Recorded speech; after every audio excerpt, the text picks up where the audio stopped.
Olá, gente! Estamos aí, nossa aula de soteriologia. Bom dia, boa tarde, boa noite, depende do momento que você estiver vendo a gente aí assistindo. Eu sou o professor Flávio, de Itajubá, Minas Gerais. Estou falando aqui pela Associação Teológica Casom. Sou professor de teologia aqui na nossa escola e nós estamos hoje no dia 25 de fevereiro de 2025. A nossa aula, nós estamos falando sobre soteriologia, a doutrina da salvação. Nós já falamos várias coisas, né? Nós estamos aqui trabalhando com a apostila, nossa apostila, conforme eu postei para vocês aí, a soteriologia. O que nós já falamos da apostila? Olha bem, ó. Nós já fizemos uma introdução, já falamos sobre o pecado, as palavras hebraicas e gregas para pecado. Aí na página 3 falamos como o pecado entrou no homem. Nós temos 6 vídeos anteriores aí, você pode dar uma olhadinha.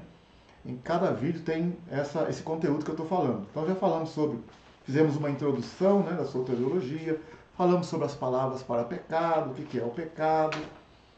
Aí falamos também aí nos vídeos anteriores como o pecado entrou no homem, o pecado do homem, aí na página 4 e 5 da apostila. Depois na página 7, Deus vem ao encontro do homem, que foi o nosso último vídeo aí, o vídeo número 6, soteriologia. Falando da condenação da serpente, do castigo da mulher. Hoje a gente vai falar sobre a sentença do homem. Na página 11 da apostila, a sentença do homem. Então, se você está conosco aí, abre conosco aí, página 11 da apostila. Se você não tem apostila, pode acompanhar aí comigo aí, tá? E que Deus nos abençoe, né? Deus abençoe sua casa, sua família. E não é à toa que você está aí para assistir, não. Pode ter certeza que tem coisas que você pode falar assim, eu não queria ver esse vídeo, eu queria ver outra coisa e tal. Mas Deus conhece os nossos corações. Deus sabe o que a gente precisa. E eu tenho certeza que você não está aí em vão. Deus vai falar com você, tá ok? Se você gostar do nosso vídeo, né, estiver gostando aí, dá um ok, dá um like aí e se inscreva no nosso canal para ver uma maior divulgação, tá bom? Então que o Senhor nos abençoe, possa falar no meu coração, no teu coração, profundamente. E não é perda de tempo não, gente, não é perda de tempo, pode ter certeza, vai valer a pena, tá ok? Então hoje nós vamos falar sobre a sentença do homem depois que o homem pecou. O que aconteceu e o que Deus fez, tá bom? Então, no Gênesis, capítulo 3, do Gênesis, verso 17 ao 20, você pode pegar comigo aí a Bíblia Sagrada. No Gênesis, capítulo 3, depois que o homem pecou, Adão e Eva pecaram e perceberam que estavam nus, Deus então falou com Eva, né? Ali Deus falou com Eva, nós podemos ver aqui assim numa imagem, né? Só de uma imagem aqui. Deus, a serpente veio e enganou. Ó, a serpente falou com Eva, né? A serpente falou com Eva, né? Ali no capítulo 3, enganou a Eva e tudo indica que o Adão estava perto e não fez nada. Nós já estudamos isso nos outros vídeos, né? Ali Gênesis capítulo 3, versículo 6, parece indicar que Adão estava com ela. Na maior parte das traduções fala que Adão comeu com ela. Na Bíblia Thompson fala que ele estava com ela e não falou nada. Ele foi desobediente. Eva foi enganada. Adão foi desobediente. Nós já vimos isso também. E o que aconteceu também ali foi que eles morreram espiritualmente e Deus então veio falar com eles. Deus veio falar com Adão e Eva. O que aconteceu? Eles se esconderam porque viram que estavam nus, tiveram medo de Deus. E Deus então vai falar, Adão, onde estás? E vai procurar saber por que ele está se escondendo. E ele vai falar que foi a mulher que Deus deu para ele, que enganou ele. Aí Deus fala com a mulher diz que é a serpente, Deus também fala com a serpente. E ali tem aquela profecia, né, do Gênesis 3,15, que o Senhor fala para a serpente que um descendente de mulher, um descendente de mulher vai pisar na cabeça da serpente, né? Porque a serpente enganou a Eva e também fez com que o homem desobedecesse a Deus. Então tem a punição. Deus falou em Gênesis 3,15 que porém inimizade entre ti e a mulher, entre a tua descendência e o seu descendente, este te ferirá a cabeça e tu lhe ferirás o calcanhar. Nós mostramos que Satanás feriu, no caso, que ia ferir o descendente da mulher. No caso, mostramos também que o descendente é Jesus, né? Descendente aí é Jesus, Gálatas 4, Gálatas capítulo 3, mostra que o descendente que pisa na cabeça da serpente, quer dizer, que tira a autoridade do diabo, é Jesus que não tinha pecado, morreu, ressuscitou, e fala em Mateus 28 que depois da ressurreição Jesus disse, é-me dado todo o poder nos céus e na terra. Então nós mostramos essa parte também, né? O que aconteceu com a serpente. O que Deus disse a respeito da serpente. Hoje, nós vamos ler então aqui agora o Gênesis 3:17. Olha o que Deus disse para o homem, ó. Porque nós estamos estudando aqui hoje, né, a sentença do homem. Olha o Gênesis 3:17.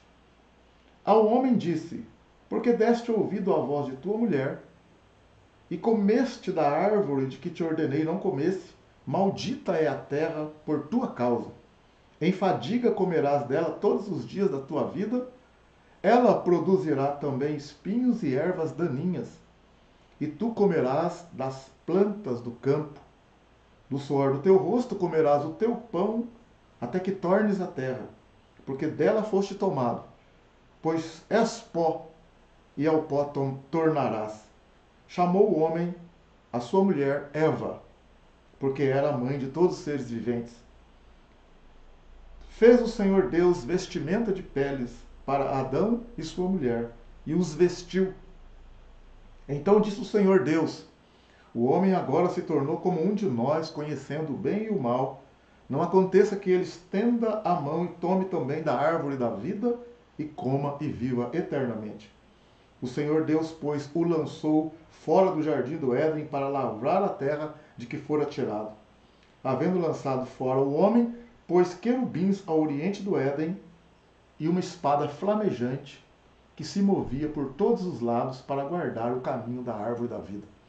Então isso nós vamos trabalhar hoje, vamos estudar isso aqui, a sentença do homem, que aconteceu com o homem depois do pecado. Então Deus falou primeiro com Eva, né? Depois falou com a serpente também, né? Depois puniu a serpente, falou com Eva como é que ia ser a vida dela, ia ter dores de parto, e aqui também agora falou com Adão. É isso que nós vamos tratar agora. Então vamos lá na nossa apostila. Acompanha a gente aí, ó.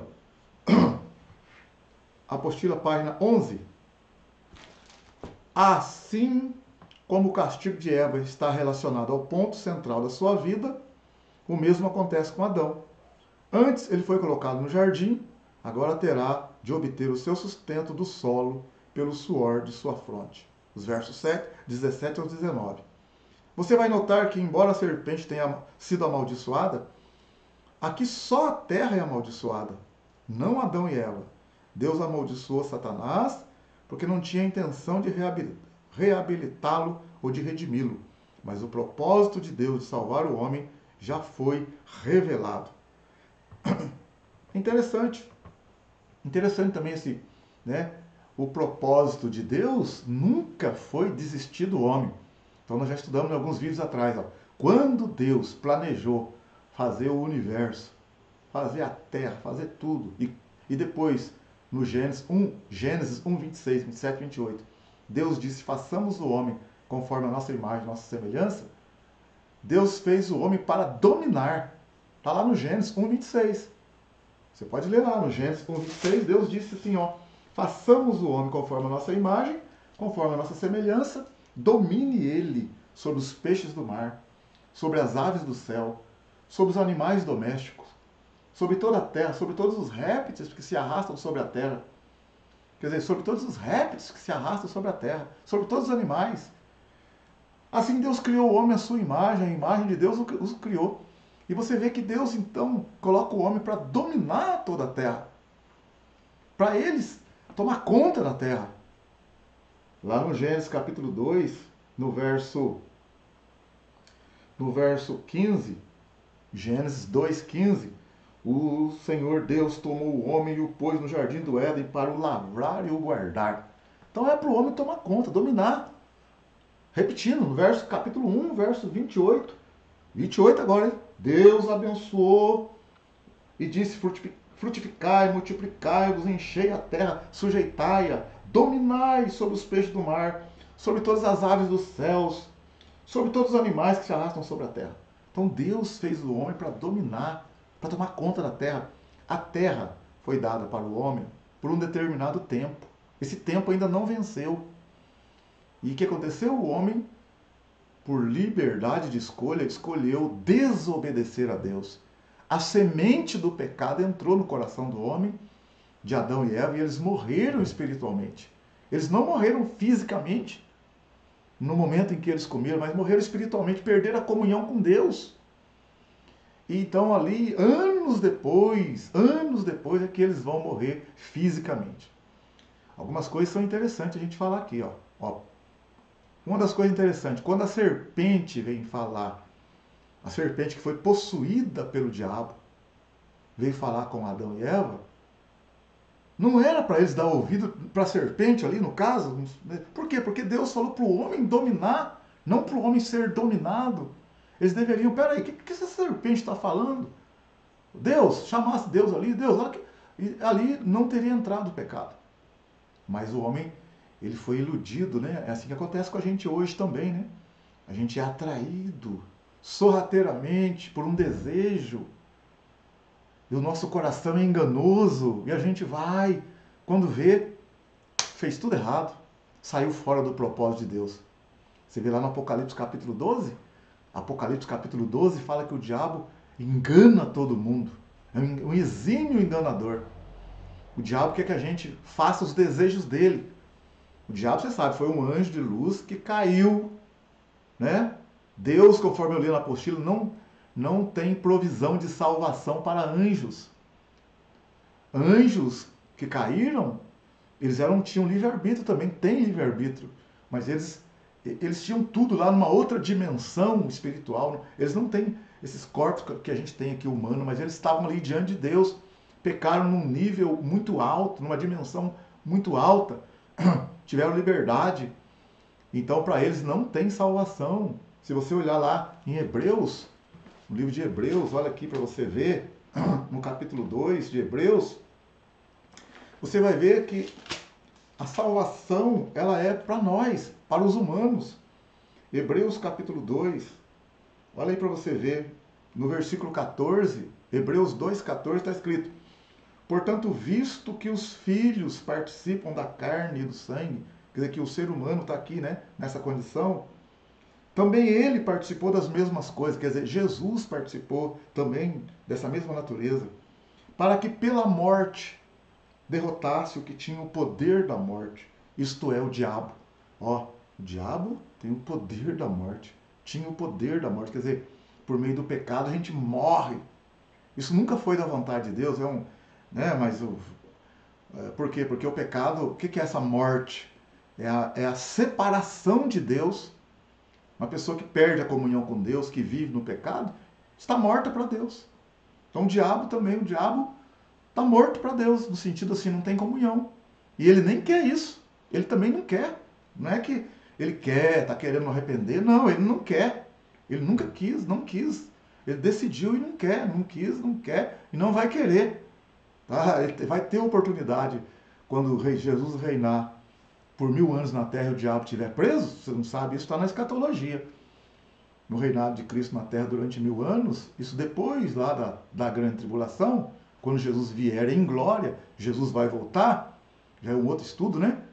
Ele vai reinar na terra 1000 anos e Satanás e os demônios vão ficar presos por 1000 anos. E depois dos 1000 anos, eles continuarão a fazer tudo errado. e vai, né, enganar muita gente ainda. E depois, então, é que ele será preso e lançado no lago de fogo eternamente. Quer dizer, o que eu estou querendo falar para você? Mesmo ele estando preso 1000 anos e solto depois, ele continua o mesmo. Quer dizer, ele não quer saber, para ele não tem redenção. Porque ele não quis, não querem, os anjos caídos não querem.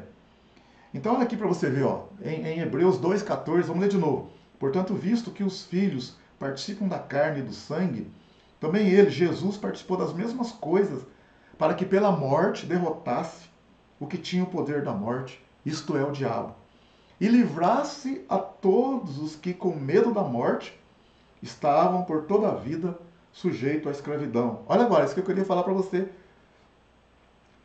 Hebreus 2,16. Pois na verdade ele não socorre a anjos, mas sim a descendência de Abraão. Então, não tem provisão de salvação para anjos que caíram, porque já é uma outra história, uma outra dimensão. Eles não são como não são como nós estamos aqui e Deus está lá. Tipo assim, nós não estamos na presença de Deus, literalmente. Mas eles estavam ali, viram tudo. Então é um outro nível. Né? A própria Bíblia fala, né? A quem muito é dado, muito é cobrado. Né? Mas aí você fala assim, mas então peraí, eu não quero saber muito não, para eu não ser cobrado muito. Mas aí também nós caímos lá em Mateus 25, né? Que Deus dá 5 talentos para um, 2 talentos para o outro e 1 talento para um terceiro lá. Mas em determinado tempo ele volta para a prestação de contas. E o que tinha 5 talentos escondeu. Tipo assim, eu não quero saber. Mas ele foi ali e teve que prestar conta dos 5 talentos. O outro que tinha 2 talentos prestou conta também. E o outro que tinha 1 talento escondeu, prestou conta também. O que eu estou querendo dizer? Todos nós temos alguma coisa dada por Deus para fazermos aqui na terra para Ele. Para Ele. Então pensa bem, eu estou aqui na terra, você está também? Você acorda, trabalha, diverte, passeia, tem sua bicicleta, tem carro, tem moto ou não tem, né? Tá solteiro, tá casado, não tá separado, não sei, mas todos nós temos alguma coisa de Deus para fazermos aqui na terra.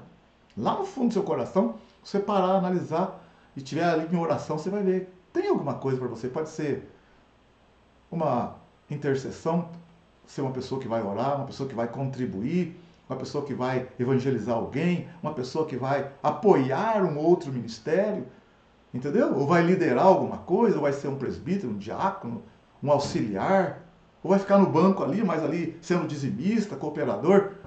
Sempre tem alguma coisa para nós. Sempre tem alguém do nosso lado em que a gente possa estar transmitindo a palavra do Senhor. Então Deus nos chamou para sermos discípulos dele. Mateus 28 fala, Jesus disse para os discípulos, ide por todo mundo e fazei discípulos de todas as nações. Quer queira ou não, eu e você fazemos parte dessa comissão, desse chamado de Deus. Né? Então nós temos alguma coisa. É igual ao nosso corpo. Nós somos, a Bíblia fala em 1 Coríntios capítulo 12, do verso 12 em diante, que nós somos membros do corpo de Cristo. Se você é de Jesus, você faz parte de Jesus, você é de Jesus. E assim, de uma forma ilustrada ao mesmo tempo, né? Ainda que está escrito na Bíblia, mas para você entender, é como os membros de um corpo. Olha, o dedinho está lá no pé escondidinho, mas faz parte do corpo, ele tem uma função. Ah, o dedão, ele está aqui, ó, ele tem uma função. Todos os órgãos do corpo, todos os membros do corpo têm uma função. Alguns aparecem mais, outros nem aparecem, mas todos têm uma função. O dedinho não aparece, mas quando você machuca o dedinho, o corpo inteiro sente. Então ele tem a função dele lá. Então pode parecer que você não é nada, que não é ninguém, que não tem nada, Deus não gosta de você. Não, você tem uma função. Vai buscar em Deus que você tem alguma coisa de Deus, com certeza. Vai lá, tá bom? Mas voltando aqui na nossa aula. Então, Adão e Eva falharam, pecaram. Deus criou o homem para dominar a terra e o homem foi dominado pelo diabo. O diabo é um usurpador, enganador. Mas você poderia falar, por que Deus não prende o diabo e acaba com isso? Então, peraí, isso tudo tem um tempo. Deus deu a terra para o homem por um determinado tempo. Quando esse tempo vencer, Deus então vai ter a prestação de contas, sim. Aí vai chegar esse momento que você está pensando aí, ou talvez tenha pensado, né? Mas quando que vai acabar com tudo, que vai resolver, que vai melhorar, que Jesus vai vir? Então, olha para você ver, ó. Imagina bem, você é proprietário de 10 casas, você é dono de 10 casas. Você colocou as casas e elas estão alugadas. Imagina, você é o dono de 10 casas, as casas estão alugadas. Aí você passa lá, vê a casa sua, o inquilino lá, tal, legal. Então tem um contrato ali de 2 anos, supondo que o contrato é de 2 anos. Você passa assim, vê de longe a casa que é sua, mas tem alguém lá que é o inquilino. Você olha assim, você vê lá, telha quebrada. Você, como dono da casa, você não pode simplesmente ir lá e arrumar a telha. Você não pode, por quê? Porque você tem um contrato com alguém que está em determinado momento ali, sendo responsável por aquela casa. O que você pode fazer é ir lá e pedir para a pessoa. Olha, você vê, a casa é sua, você vai pedir para a pessoa se ela quer, se ela viu o defeito, se ela quer que. Se ela vai arrumar ou se ela quer uma ajuda. Isso você pode fazer. E mesmo sendo o dono. Entende? Então, você pode avisar o inquilino. O inquilino pode, vou fazer, não vou e tal. Aí tem as consequências, mas o contrato está ali, você não pode arrancar ele, a não ser que tenha uma cláusula ali, uma outra questão. Mas de forma assim, geral, tem que esperar acabar o contrato, né? Para poder você assumir toda a casa. Então, porque a casa está alugada, está arrendada, está alugada por um determinado tempo. Assim também Deus entregou a terra para o homem. O Salmo 115, né? O Salmo 115 diz assim, a gente sabe, gente, se você olhar no Salmo 115, no versículo, no versículo 16, ó, os mais altos céus são do Senhor, mas a terra deu a ele, aos filhos dos homens. Então a terra Deus deu para nós. É claro que Deus deu para nós, mas a terra é tudo é dele, é como se fosse um arrendamento, um aluguel. Porque foi Deus que fez tudo, tudo é de Deus. Por exemplo, no Salmo 24, por exemplo, está escrito assim, ó, no Salmo 24, do Senhor é a terra e a sua plenitude, o mundo e todos que nele habitam, pois ele afundou sobre os mares e afirmou sobre as águas. Então, tudo é de Deus, mas Deus entregou a terra para o homem por um determinado tempo. E o homem entregou a autoridade da terra para o diabo. Você entende isso? Mas o diabo ainda está solto? O diabo não está no inferno, não. Talvez alguém está pensando, não, o diabo está solto. 1 Pedro 5:8, 1 Pedro 5, 7, 8. O diabo anda ao derredor, rugindo como leão, buscando a quem possa tragar. 1 Pedro 5:8. Mas devemos resistir firme na fé. Tá? Devemos acreditar, porque esse lugar é nosso. Nós podemos expulsar os demônios em nome de Jesus, porque Jesus venceu e nos deu essa autoridade. Jesus venceu como homem e se apossou da terra, né? Legalmente. Quer dizer, na prática, ainda o diabo está ao derredor. Mas ele será expulso no Apocalipse. O Apocalipse fala da expulsão, quando Jesus então vier para colocar as coisas em ordem 100%. Mas no momento quem tem que fazer isso somos nós. Mas nós podemos repreender o mal na autoridade do vencedor, que é Jesus, que conquistou por nós, que conquistou por nós e venceu por nós. Se você olhar, por exemplo, em Mateus, no capítulo 8 de Mateus, quando Jesus foi expulsar o demônio de alguém, né? Olha que coisa interessante. Em Mateus capítulo 8, verso 28, está escrito, quando chegaram ao outro lado, Mateus 8, 28, quando chegaram ao outro lado, a terra dos Gadarenos, saíram-lhes ao encontro 2 endemoniados, vindo dos sepulcros, eram tão violentos que ninguém podia passar por aquele caminho. De repente gritaram, que temos nós contigo, Jesus? Ó, Jesus estava por ali, ó. Os demônios que estavam naquele homem gritaram, que temos nós contigo, Jesus, Filho de Deus? Olha agora o que os demônios falaram. Vieste aqui atormentar-nos antes do tempo? Ó, estava pastando ali uma manada de porcos. Os demônios pediram para Jesus lançá-los nos porcos. E Jesus então lançou nos porcos. Os porcos precipitaram, caíram no mar e morreram. Claro que os demônios não morreram. Os demônios saíram e continuaram vagando para achar um outro corpo para entrar. Mas o detalhe aqui na nossa mensagem de hoje aqui é que os demônios, Mateus 8, 29, Os demônios gritaram, falaram para Jesus: que temos nós contigo, Jesus, filho de Deus? Vieste aqui atormentar-nos antes do tempo? Então o diabo tem um tempo, vai chegar um tempo que vai prestar conta e ele vai ser lançado no lago de fogo, conforme está no Apocalipse, capítulo 20 lá, tá? Mas então, Deus colocou o homem na terra para dominar e o homem foi dominado. Então veio a sentença para o diabo,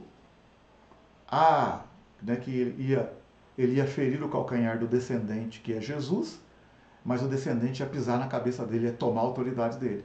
Então veio também a sentença para o homem, conforme nós lemos aí. Adão, olha aí, a sentença para o homem. Né?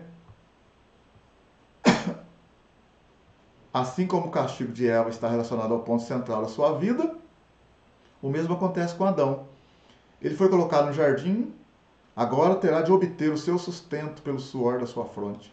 Você vai notar que, embora a serpente tenha sido amaldiçoada, só a terra é amaldiçoada, não Adão e Eva. Deus amaldiçoou Satanás, porque não tinha intenção de reabilitá-lo ou redimi-lo, mas o propósito de Deus de salvar o homem já foi revelado. Adão não só terá de lutar com o solo para obter o seu sustento, no fim ele retornará ao pó. A morte espiritual já ocorreu e a morte física vai começar. Longe da vida dada por Deus, o homem simplesmente, embora lentamente, volta ao seu estado original. Interessante também que Deus disse para Adão, né, se ele comesse, ele ia morrer. E eles comeram. Ele não morreu fisicamente, mas morreu espiritualmente. Mas a morte física veio anos depois. A morte física veio depois por causa da morte espiritual, que já tinha acontecido. Você entende isso?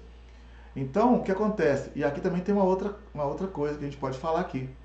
Uma das razões pelas quais ele não morreu fisicamente na mesma hora é porque Deus é muito misericordioso.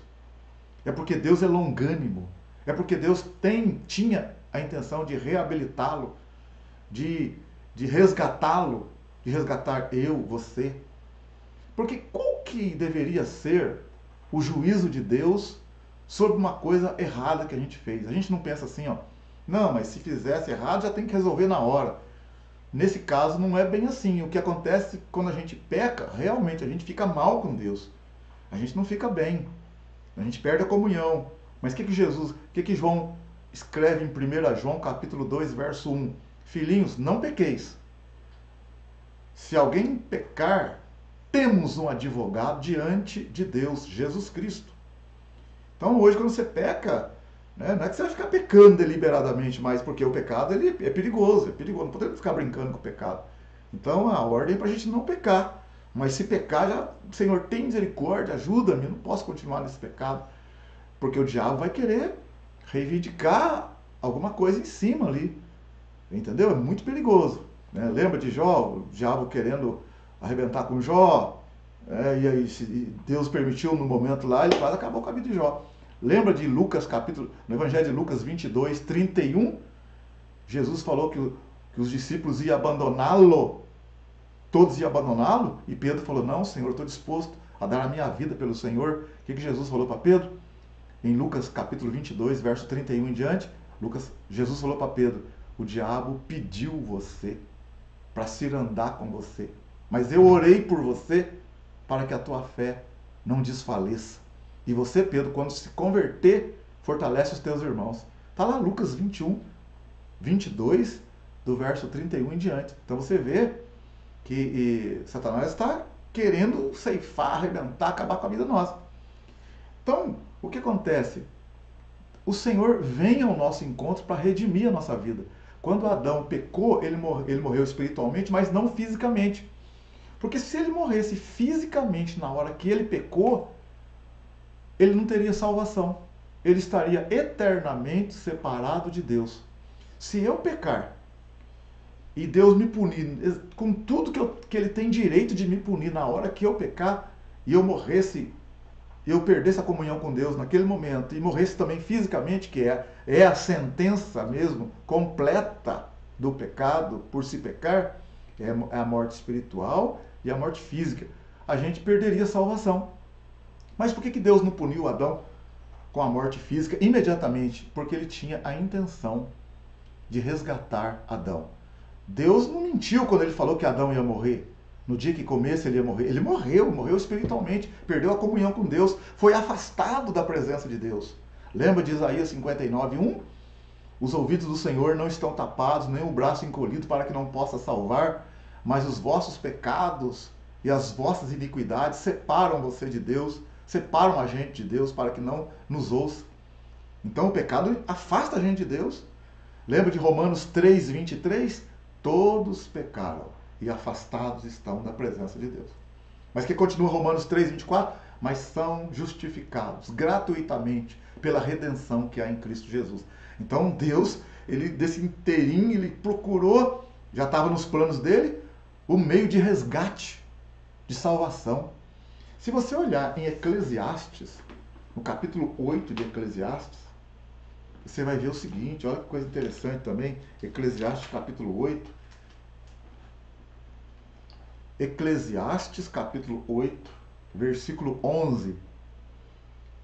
Visto que não se executa logo o juízo sobre a má obra, o coração dos filhos dos homens está inteiramente disposto à prática do mal. Olha o que ele está falando. Ele está falando assim, por não se executar imediatamente o juízo após a má obra, após o pecado, o coração dos homens ficam propensos a praticar o mal. Isso é verdade, é o que está escrito aqui. Mas também tem o outro lado. Qual que é o outro lado? Por não se executar o juízo imediatamente, logo após a má obra, o pecado, o homem tem um tempo em que Deus permite para que ele possa se arrepender e acertar aquele erro dele.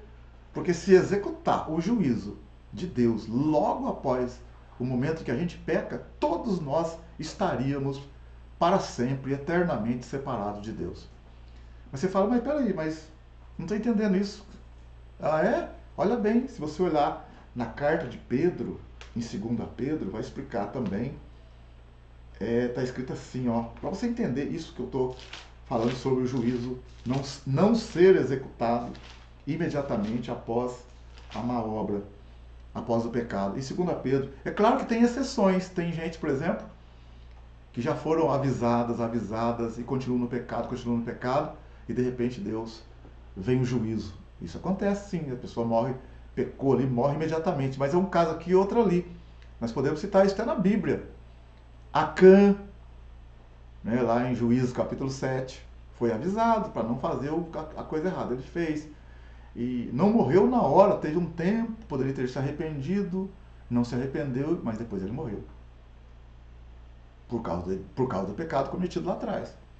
O rei Saul foi avisado, teve tempo, depois ele pecou lá e morreu também, imediatamente. Os filhos do sumo sacerdote Eli, que está lá em 1 Samuel capítulo 2, pecaram gravemente contra o Senhor. E o Senhor não os puniu imediatamente, não deu a morte física para eles imediatamente, como punição, como juízo, merecido. Por quê? Porque Deus deu oportunidade para eles se arrependerem. Nós se arrependeram, depois morreram também. Então isso pode acontecer. Hoje mesmo, quantos casos aí de pessoas que morrem por ficar brincando com as coisas de Deus, mas tiveram tempo de se arrepender, né? Então, aqui quando você olha em 2 Pedro, no capítulo 3, olha que interessante, aqui no capítulo 3 de 2 Pedro, Deus fala assim, que algumas pessoas estavam dizendo que Deus está demorando, que Jesus não vem em nada, que essa promessa aí não vai acontecer, que Jesus não vai voltar, coisa nenhuma. Então Pedro está explicando isso no capítulo 3, que Deus não retarda a sua promessa, que ele vai voltar. Aí quando chega lá no versículo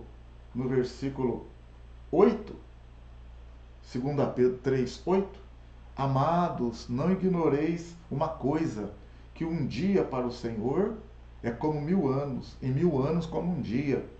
O Senhor não retarda a sua promessa, ainda que alguns a tenham por tardia. Ele é longânimo para convosco, não querendo que ninguém se perca, senão que todos venham a arrepender-se. Então você está vendo por que não se executa logo o juízo sobre a má obra? Tem aquela coisa que o homem pode continuar pecando, porque ele peca, parece que não aconteceu nada, ele continua pecando. É verdade, conforme eu li Eclesiastes 8:11.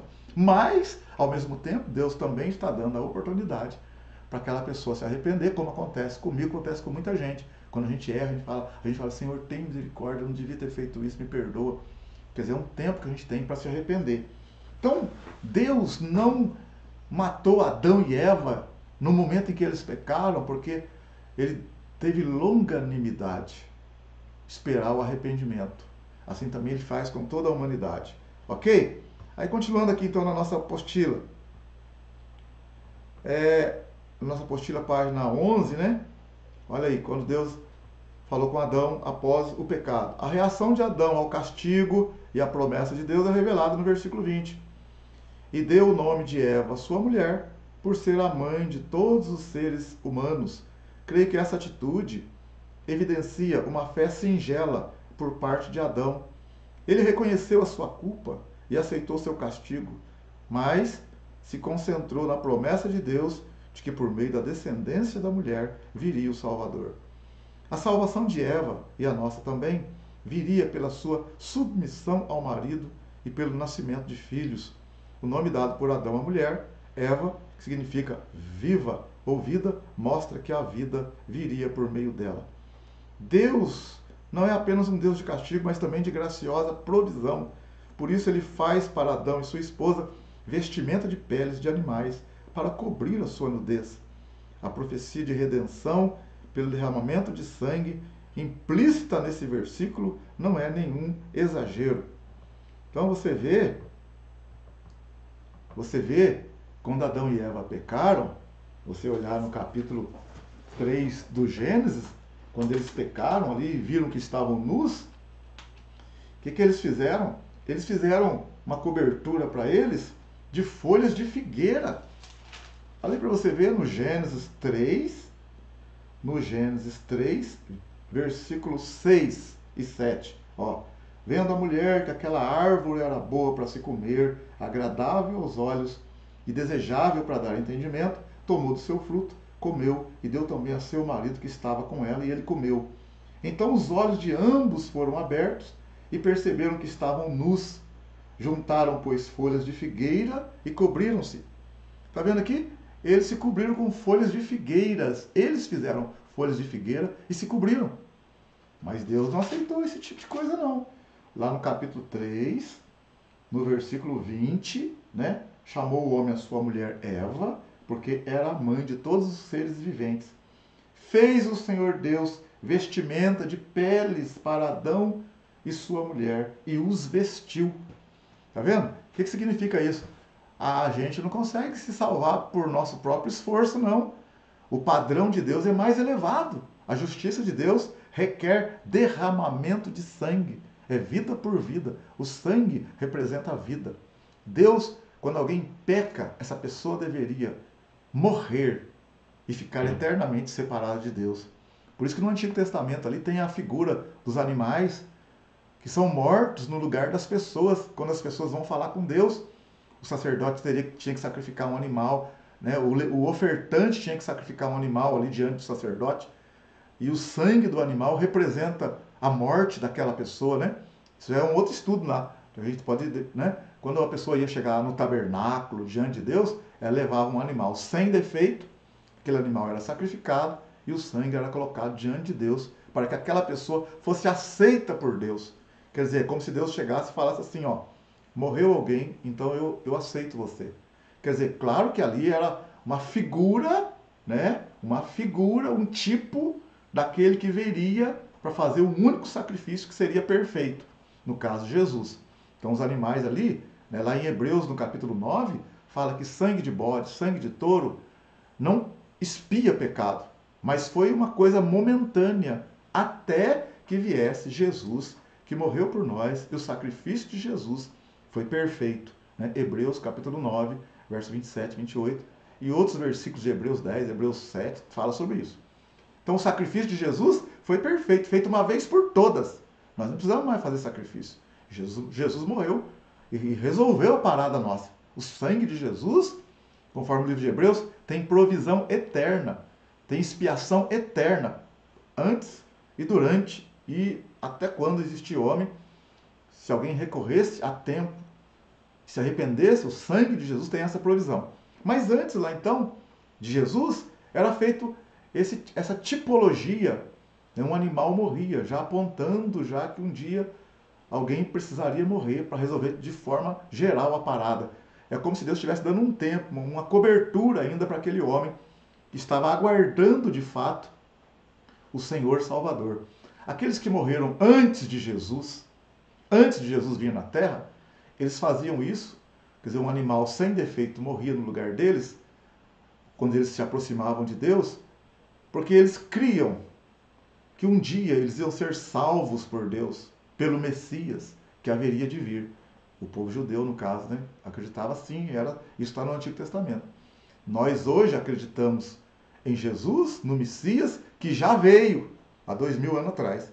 Eles, antes de Jesus vir, acreditavam no Messias, no Salvador, que ia vir para eles ainda, porque eles viveram antes de Cristo. Você entende? Então, aqui no Gênesis 3:21, Deus fez vestimentas de peles para Adão e sua mulher e os vestiu. Então, vestimento de peles.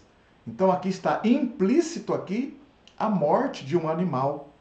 Alguém morreu, animais morreram para que o pecado de Adão e Eva fosse cobertos provisoriamente, não definitivamente, mas provisoriamente, tá? Até que viesse, no caso, o Redentor de fato, que é Jesus, e que de uma vez por todas expiou os pecados daqueles que criam nele, que creram nele antes também.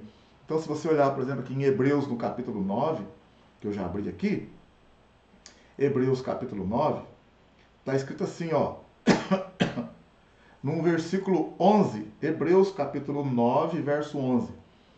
Cristo, porém, tendo vindo como sumo sacerdote dos bens já realizados, por meio de um maior e mais perfeito tabernáculo, não feito por mãos, isto é, não desta terra, e não por meio de sangue de bode, de bezerro, mas pelo seu próprio sangue, entrou no Santo dos Santos, quer dizer, na presença de Deus de verdade. Ele entrou na presença, uma vez por todas, havendo obtido uma eterna redenção. Então Jesus entrou na presença de Deus, depois que ele morreu, com o sangue de Jesus, para obter uma eterna redenção. Aí ele fala também assim, ele tem várias coisas aqui que não a gente pode ficar muito tempo, né? Mas a gente pode, por exemplo, olhar aqui no capítulo 9 ainda, no verso 22, quase todas as coisas, segundo a lei, se purificam com sangue, e sem derramamento de sangue não há remissão de pecados.